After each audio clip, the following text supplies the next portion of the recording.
खां पहिरीं आला खे इन किताब की ट्रांसलेशन से मुबारकबाद ॾियां ऐं उन दोस्तनि खे जिन प्रोग्राम करायो आहे उनखे मुबारकबाद ॾियां।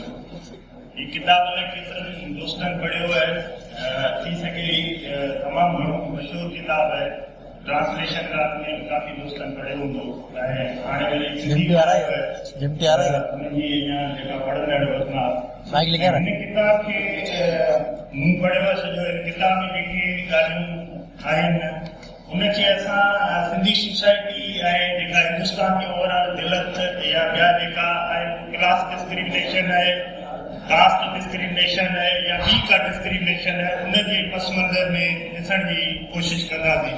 हिन में हिकिड़े माण्हू जी आत्मकथा आहे वाल्मीकि साहब जी, ऐं उते हिकिड़ो ॻोठु आहे, उन ॻोठ में हिकिड़ो ब्राह्मणनि जो पाड़ो आहे, हिकिड़ो चूड़नि जो पाड़ो आहे। उहे ब्राह्मण जेके आहिनि उहे उन्हनि चूड़नि जे पाड़े में वञण बि पंहिंजी इंसल्ट सम्झनि था या ख़राबु सम्झनि था। उन चूड़नि जे पाड़े में हिकिड़ो माण्हू आहे इहो वाल्मीकि साहब, जंहिंजो पीउ बि उहो चूड़नि वारो कमु करे थो। ऐं तव्हां ख़बर सिंध में चूड़ा वेठा आहिनि ऐं वाल्मीकि वेठा आहिनि, उन्हनि सां मुंहिंजूं कचहरियूं थियूं आहिनि। लाड़काणे में तमामु घणा वाल्मीकि वेठा आहिनि ऐं हिते बि वेठा आहिनि। पोइ उनजो पुट खे हू पढ़ाइणु चाहे थो, ऐं थोरो किताब जो किताब जी घुर ते त दिलत खां वधीक आउं सम्झां थोरो किताब ते ॻाल्हाइणु, किताब में आहे छा, त उनजी जेका स्टोरी आहे त हू उनखे पंहिंजे पुट खे पढ़ाइणु चाहे थो।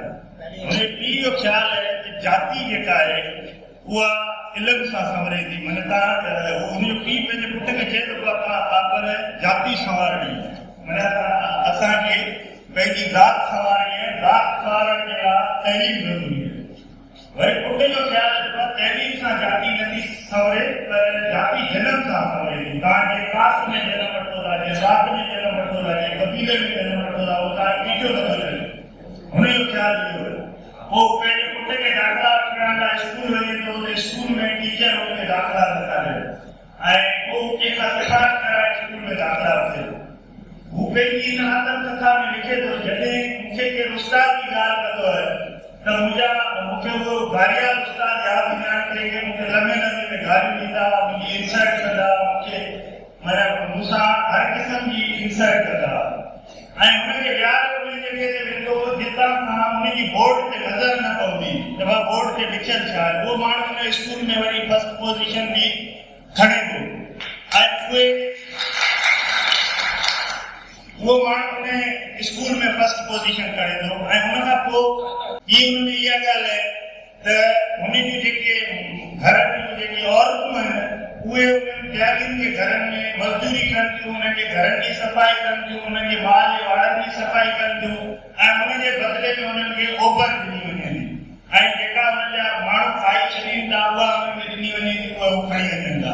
ऐं हुन खां पोइ हुनजी माउ एतिरी बग़ावत करे थी, उहो ओभर जो जेको थां आहे उहो त्यागी जे घर जो ऊंधो करे थी, हाणे कॾहिं ओभर न खाईंदासीं ऐं जेको बि मिलंदो पंहिंजो पचाए खाईंदासीं। ऐं हुन खां सवाइ जेको माल मरी वेंदो आहे त उनजी खल लाइ उनजी ज़िमेवारी हूंदी।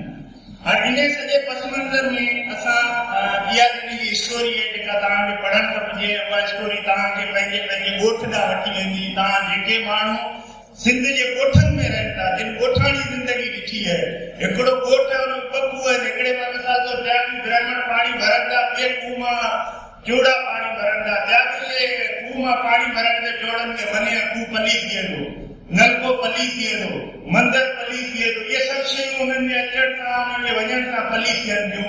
इहा हिकिड़ी रिलीजियस पर्सपेक्टिव आहे, इहो हिकिड़ो रिलीजियस डायरेक्शन आहे।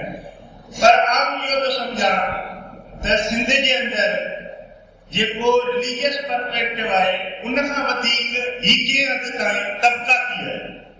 सिंध जा ॻोठ जिते असांजूं इहे कम्यूनिटीज़ रहनि थियूं, जिते मेंवाड़ रहनि था, जिते कुंभार रहनि था, जिते कोली रहनि था, या जेके डिस्क्रिमिनेटेड कम्यूनिटीज़ आहिनि, जेके हेठे क्लास जा माण्हू आहिनि, उन्हनि जे अंदरि सिंध जो जेको फ्यूडल सिस्टम आहे हुनजो चङो मुड़ुस को ठकुर आहे, को ॿियो आहे, को इन क़िस्म जो माण्हू आहे, उनजे करे उनजो पर्सपेक्टिव को उहो जेकॾहिं मुस्लिम आहे त बि उन सां नफ़रत जो असां वटि नफ़रत जो बुनियादु रिलीजन खां वधीक क्लास जो बि आहे ऐं हुनखे सम्झण जी ज़रूरत आहे त असां क्लास खां बि नफ़रत करूं था, असां रिलीजन खां हटी करे।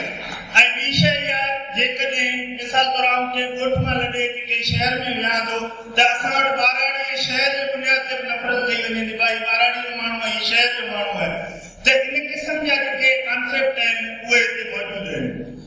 ऐं मुंहिंजो हिन कम्यूनिटीज़ ते थोरो घणो कमु आहे। आउं सम्झां थो दिलत तहरीक वग़ैरह जेको बि हले थी उनजो पस मंज़र उन जेके दिलत जा दोस्त आहिनि उहे ॻाल्हाईंदा, पर आउं सम्झां थो दिलत तहरीक जे अंदरि सिंध में जेके दिलत कबीला आहिनि, सिंधी जो दिलत मेवाड़ न आहे, सिंधी जो दिलत कोली न आहे, सिंध जो दिलत भील न आहे, सिंध जो दिलत कूचड़ो आहे, सिंध जो दिलत तव्हांजो गुरगुलो आहे, सिंध जो दिलत तव्हांजो रावड़ो आहे, सिंध जो दिलत तव्हांजो बड़ो आहे। इन जे करे जो हिकिड़ी वॾी अक्सरियत आहे जंहिंखे सिंध जे अंदरि रहण लाइ घर न आहे, जे माण्हू जो शनाख्ती कार्ड न आहे ठहियल, जे माण्हू खे स्टेट का फैसिलिटी कोन थी ॾे, जे माण्हू सां अॼु बि हिंदू तोड़े मुस्लिम सॉरी टू से उहे माण्हू जेके दिलत लाइन मां अपग्रेड थिया या स्ट्रीम लाइन में मिलिया उहो को माण्हू गुजरे सां गॾु खाइण पसंदि न कंदो ऐं उहो को माण्हू गुजरे सां गॾु पसंदि न कंदो।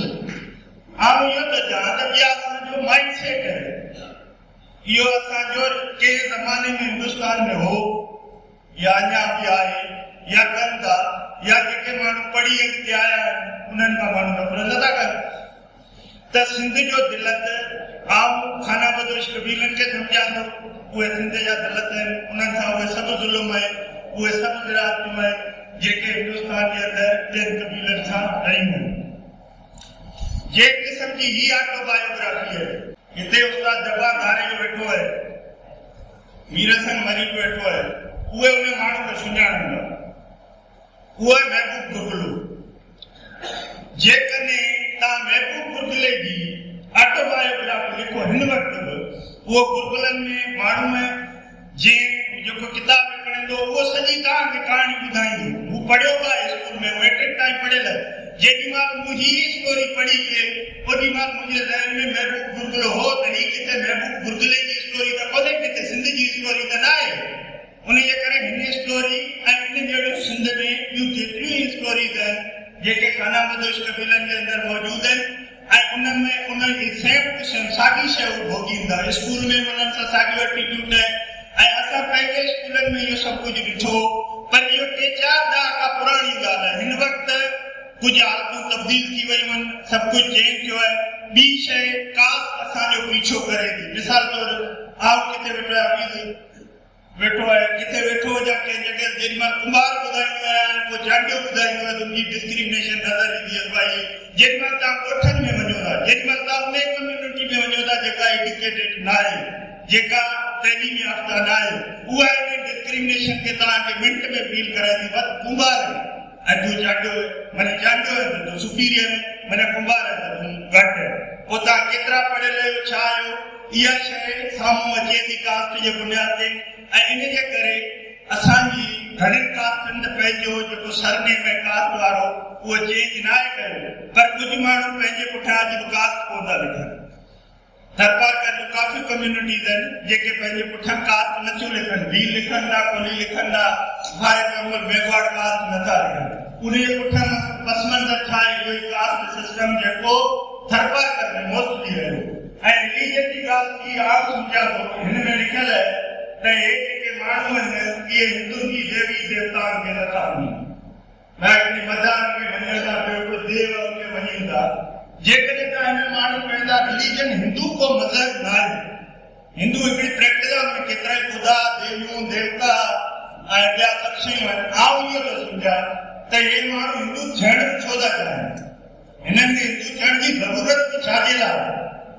जेकॾहिं हिंदू तव्हांखे हिंदू नथा कनि त तव्हांखे रूबरू तव्हांजो पंहिंजो देवी देवता तव्हां हुनखे मञो लाज़मी आहे, तव्हां वरी ॿुधायो। ऐं हे कम्यूनिटी घणो करे रिलीजन बेस्ड कम्यूनिटी आहे, हिननि जा जेके फेथ आहिनि उहे तमामु नंढा आहिनि, नंढा देव देवियूं आहिनि, उन्हनि खे मञीनि था। ऐं पोइ हिंदुनि आउं इहो थो चाहियां हिंदुनि हिननि खे हरूभरू हिंदू करण जी कोशिशि कई आहे त जी असां में हिकिड़ो दफ़ो हुजे जेको हिंदू थिए।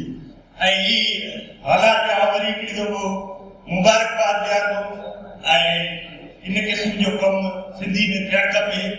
ऐं सिंधी अदब खे आउं सम्झां थो जॾहिं अदब में सुठी का शइ न लिखी वञे, घणो लिखण ऐं सुठो लिखण में फ़र्क़ु आहे, उन वक़्तु असांखे हर भेरो मूंखे लिखणु नथो अचे त आउं बजाए ॾेई लिखां, उन खां जेकॾहिं ट्रांसलेशन करियां मूं इलेक्शन में पढ़ियो हुयो तुर्की जे अदब में 60% ट्रांसलेशन थिया ऐं जेकॾहिं सिंध जे अदब में ट्रांसलेशन वधीक सुठियूं असां ट्रांसलेट थिए बि नाविल तो या कुझु कहाणी थियनि पर जेकॾहिं अहिड़ो संजीदा अदब ट्रांसलेट थी अचे त आउं सम्झां थो त असांजी सियासी तरबियत बि थींदी ऐं असांखे इहे शयूं सम्झ में बि ईंदियूं ऐं पोइ आउं हालात खे चवंदुसि त हिनखे कंटिन्यू करे हालात जहिड़ा सीरियस माण्हू कनि त अञा वधीक सुठी ॻाल्हि जीअं सिंध में